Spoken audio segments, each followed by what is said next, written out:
Fired here in Sepang, and we are go.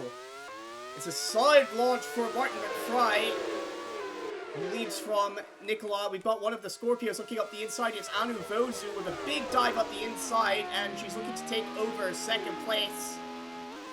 That is Nicola around the outside, as we've got some contact in the back. We'll have a look now to see exactly what's happened to cause this issue. It's a little further up the grid. Ooh, Gary Pacer, and I think that's Ben Fleet involved. Ooh, there. Pacer, I think, got barged around by Dagnall.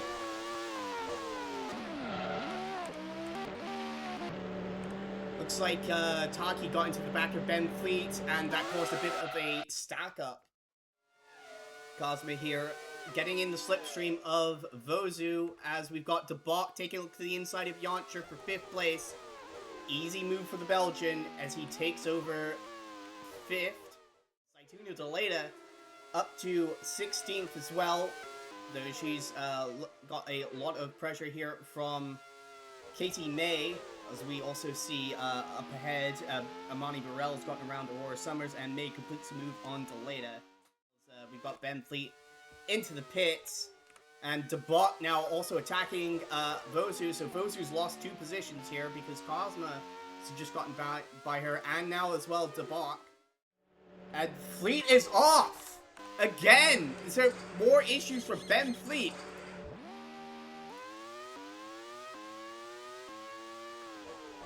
Oh goodness, the transmission has failed immediately as he's left the pits. Oh, that is devastating for Ben Fleet. Sensational debut season in 2023. It's not gone the way that Pierre Saint-Laurent would have hoped, as we see Gauthier there take 17th from his teammate, Saitunu Deleta. Oh goodness, and Philippe Nicolas! There's smoke coming out of the back of the Holiday! Philippe Nicolas is a water leak on the Holiday! Oh my goodness! Early retirements here for both Philippe Nicolas and Anu Vozu. Looks like the transmission has just completely conked out on her as she came down through the gears into that first corner. And Vozu's will not be going back-to-back for race wins here. Indeed, Dagnall with a very strong run out of that final corner, picking up the slipstream from the Simpson, and it is a very easy overtake for the Euromotor. Holm does not have any interest in fighting Dagnall at this stage of the race. Alish is up to 10th, so he's gotten around Imani Burrell, and May is also working her way through the field up into 11th place, passing the Adriatica. And Shinjo there up the inside of Burrell, so Shinjo takes 12th place. Burrell going a little bit backwards here at the minute. Is he close enough to make the move stick here? Make the move into this next corner? Indeed he is, and Cameron takes 17th, as I think we've got one of the Euromotors and Gary Pacer coming into the pits. Yes, it's Bradley Dagnall and Gary Pacer, so those two are our first pit stops on the free stop strategy. As Shinjo... Oh no! It's another engine failure for Honda! Oh my goodness!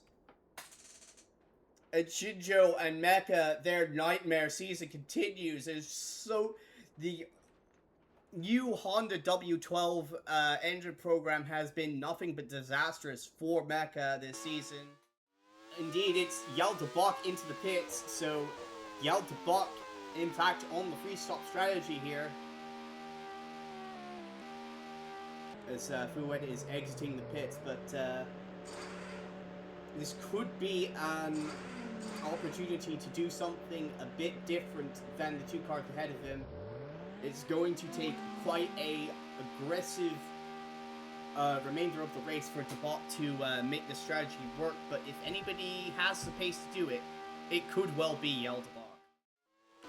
And Tomo Cosma is into the pits as well, so she's responding to the aggressive pit strategy by Yael De Bok. It will be interesting to see if the Holiday crew opt to put her on the 2 or 3 stop strategy. She comes into the attention of the homers. And it looks like they are going to be filling that car up quite a bit. So it does look like Kazuma will be on the 2-stop strategy here. Release from the pits, and Yaldebak will go right past. That is exactly what the Belgian needed. He's going to have to drive very quickly over the next 40 laps to build up a full pit stop, though, over Kazuma to make that strategy work. And Deleta is off! Saituna Deleta is off! It was a pretty impressive start to the race with Deleta, but she's not quite had the consistency, and she just completely loses control of the car, spins off, and is now having to find her way out of the gravel trap. Oh no, it's Stephen McIntosh has spun!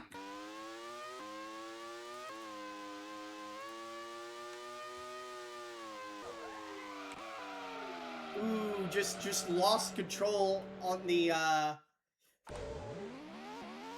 on that first right-hander. He's able to quite aptly spin it back around and continue on his way, but has made it past May. No, May was looking to overtake Cameron here into the final corner.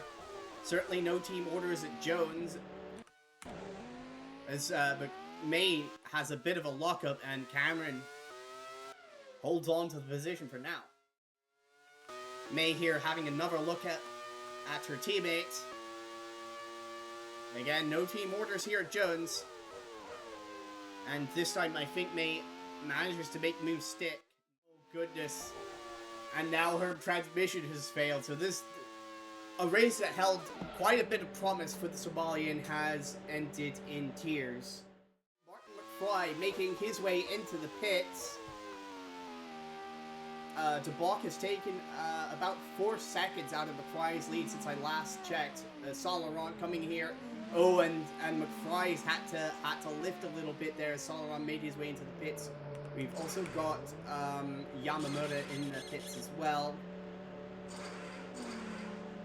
Edvard Holm will take over the race lead, as you can see by the graphic there. And that is, oh goodness, McFly there having to wait for both those other cars to come through, and not only has that allowed Yaldebak to jump McFly, but so has Tomo Kazuma.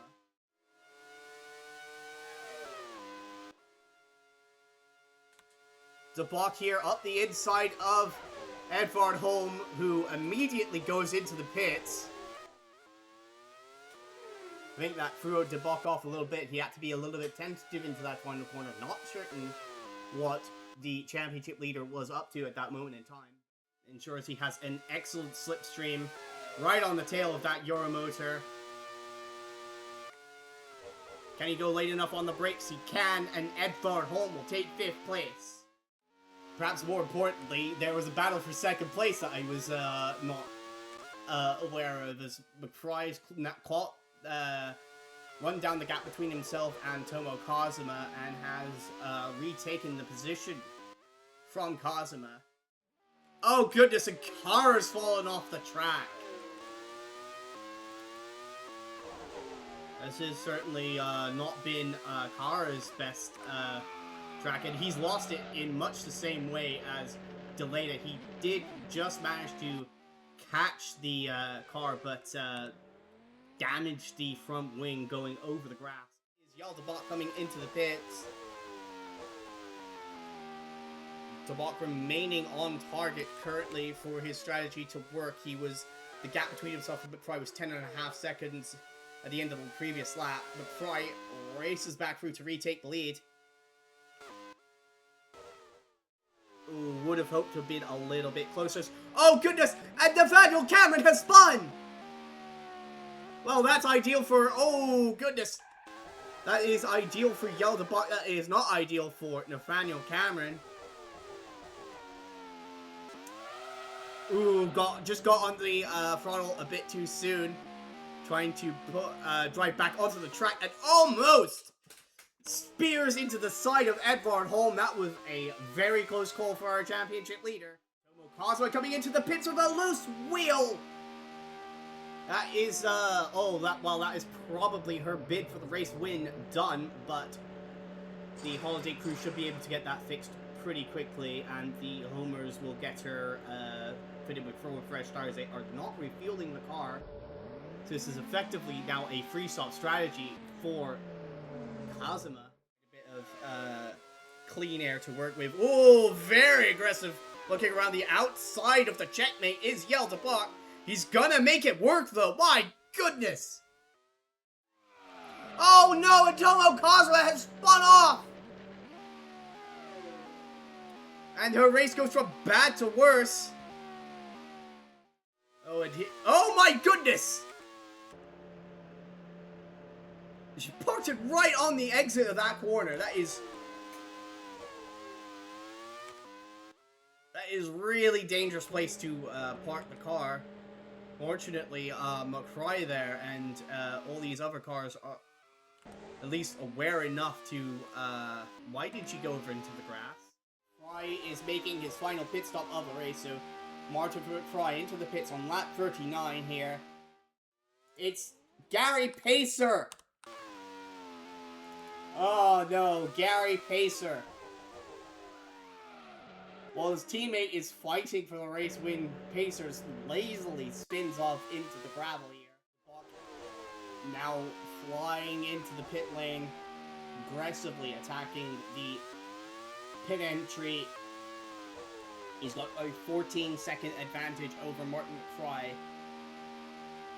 That's not going to be enough for him to hold on to the race lead. As here comes Martin McFry to retake that lead. That's an agonizing 8.5 second wait for DeBuck, but he's got 15 laps now to chase down and pass our race leader Martin McFry. And that's another 2 seconds that DeBuck has taken out of McFry. The gap now down to just 8.5 seconds with 10 laps to go. For DeBuck, it is a 1:39.5. He's lost time to McFry there. Actually, no wait, 1:39.4. Yeah, he lost about 1/10 of a second to McFry, and all of a sudden, it's starting to turn away from DeBuck. This race is looking more like it could be Martin McFry's race to win.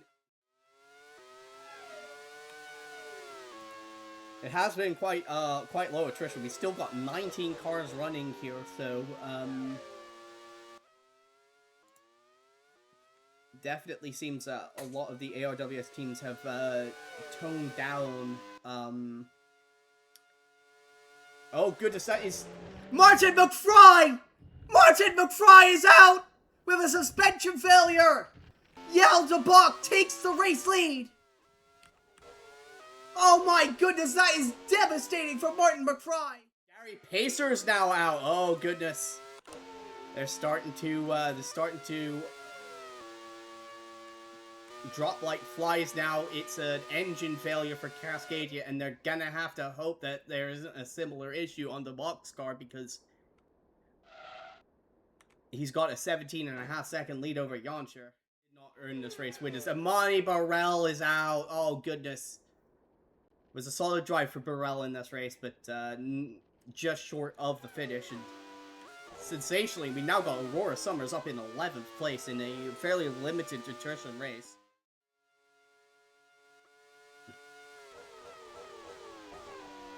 Oh no, Edvard Holm! There's a water leak on the Simpson! And Edvard Holm is going to retire from the race with just a couple of laps to go!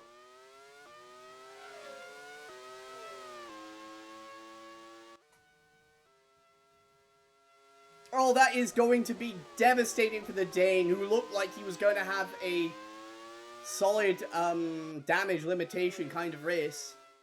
It's Marco Jancher! Oh, goodness. What happened to Marco Jancher?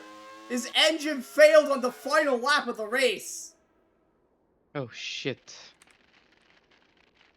So he should at least still be nailed on for the podium, but my goodness, that is a very unfortunate end to the race for Marco Jančar. But a fortunate end to the race for Jelle de Bach. As he rounds the final corner, he's shown plenty of pace, but had a bit of luck with his main rivals dropping out through misfortune and their own mistakes. Jelle de Bach wins the Malaysian Grand Prix.